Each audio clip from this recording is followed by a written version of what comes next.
to give us some analysis on the summit itself. Now, Coletta, how was the attendance?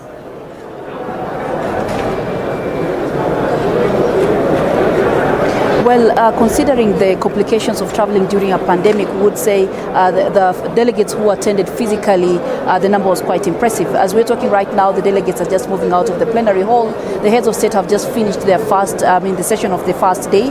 Seemed to have been a long one because right now it's going to about 8 p.m. in Addis Ababa. But we saw several presidents, several heads of state attending in person. There are others who attended virtually. For example, the president of South Africa attended virtually, Uganda, Egypt, Tanzania. They didn't make it here, but they sent their own representatives, the foreign affairs ministers. So yes, it was impressive. The African Union hopes that in the next meetings, then there will be more physical attendance. And I'm keen to find out, Coletta, the meeting comes at a time, the continent is experiencing coups and really a worrying situation there. I wonder if this is receiving, the attention it deserves in some of those plenary sessions and conversations?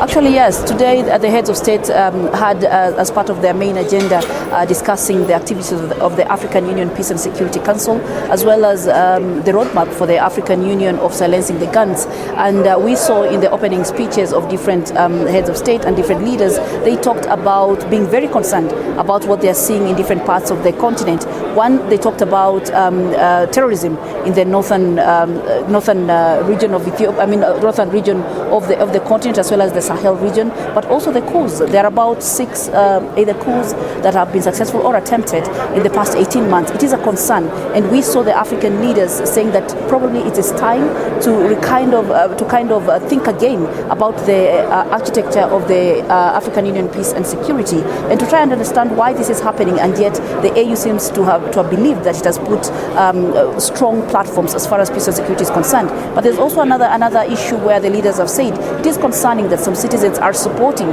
some of these unconstitutional changes of government. We've seen that in some countries in West Africa where the citizens have come out to really support the military to take over undemocratically the governments. So there is an issue. They say there is a problem and it needs to be addressed. And this means that it needs to go back to the roots, and they need to check on what is really not happening at the African Union peace and security architecture.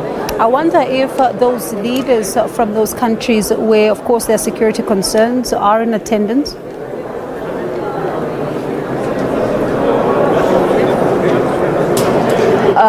Yes, COVID is also a big issue because health has become a big issue with the pandemic, and we saw President Cyril Ramaphosa, who has been the champion of the African Union on Africa's response to the COVID-19 pandemic. He, according to the agenda we received today, he presented a report to the African Union leaders to show how the continent has responded so far, and that is going to form a big part of the agenda of the African Union, because they need to discuss economic recovery, because the continent is bleeding in terms of economic growth. The continent needs to move forward with self-sufficiency. The continent needs to understand how it will encompass living within a pandemic. So that means manufacturing its own therapeutics, vaccines, and other issues within the continent. And also the continent will be talking about how to forge a united voice as far as speaking on the issue of the pandemic is concerned, because we've seen several issues where the African countries have complained that the Western countries have been a bit hard on Africa, despite the fact that the numbers are higher in the Western countries than in Africa. So yes, COVID-19 pandemic is going to form a big issue in the agenda. And what else can we expect tomorrow?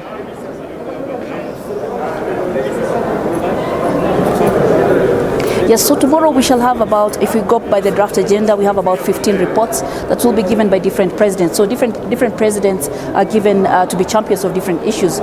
We shall have a president presenting a report on how the continent has done in terms of ending child marriages, in terms of malaria, in terms of migration, in terms of domestic financing, and also very key in tomorrow's program, if we go by what we've been given, is the discussion about the status of Israel being given an observer status at the African Union. It has been given a specific time as a main agenda on its own. So that shows us that it is a big deal. So by tomorrow, we expect that the heads of state will decide, are they going to revoke the African Union observer status given to Israel, or is there going to be a compromise? So that's going to be interesting moving forward. We shall have the appointment of the 15 member states of the African Union Peace and Security Council, and as well Senegal has already taken over as the chairperson of the African Union from the DRC. All right, Coletta, hoping to speak to you tomorrow to get a sense of what decision has been made around Israel, because as you say, that issue is being taken seriously and it's going to have its own set time. That's Coletta Wanjohi coming to us live from Addis Ababa.